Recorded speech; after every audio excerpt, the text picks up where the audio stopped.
কয়েকজন সুফি সম্প্রদায়ের নাম বলো।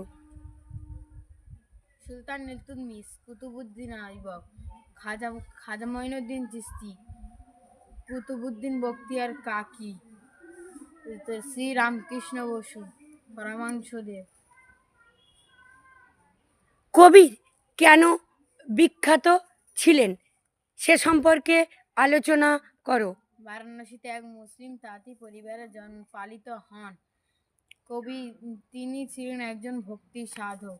কবির বিশ্বাস করতেন যে মানুষ তার নিজের মনেই ঈশ্বর খুঁজে পাবে।